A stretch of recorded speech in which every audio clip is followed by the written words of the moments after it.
this is Ernest with Retro Electrotech, and on the bench is a Yamaha Clavinova PF P-100 88 key digital piano, which is being serviced for the Waterville Opera House. It came to me with a sticky key complaint. As well, there were several other keys that were sluggish and needed to be assessed. When I opened it up, I noticed a lot of dirt that had obviously settled in over the years and found a home.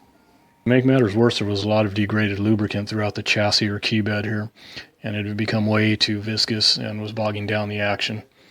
Honestly, it appeared that too much lubricant was applied in the first place. Nonetheless, though, it was obvious a complete cleaning and relubrication had to be performed to improve the action of this keyboard. And additionally, a problematic key was replaced. So anyway, moving on. Just to show you how dependent these keys and hammers are on lubrication, as well as the correct type of lubrication used.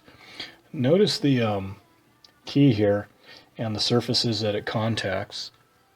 First off, this is a key guide here that this black key rides on. You can kind of see it underneath here. And this larger one, of course, is the key guide for the white key.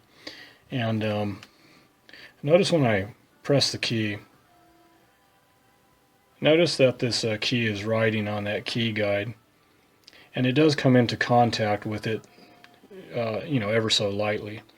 And this portion here of the hammer is underneath the key.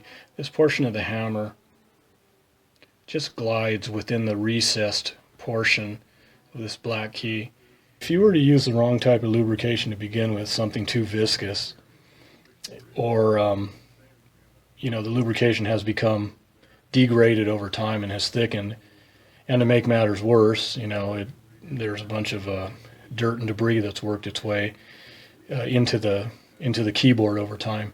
It's really going to complicate things and cause problems with the action of the keys. So again, that's the reason why this keyboard had to be stripped and everything degreased, because it was just in really, really rough shape. And something worth mentioning is there's 88 keys and 88 hammers that I had to strip off of this key bed and clean individually. I couldn't batch wash the whole lot of keys. And the reason why is because each key and hammer, they wear together over time. And I didn't want to introduce any variables into the mix by just throwing, whatever key with whatever hammer and calling it good. So everything has to be done right is the point.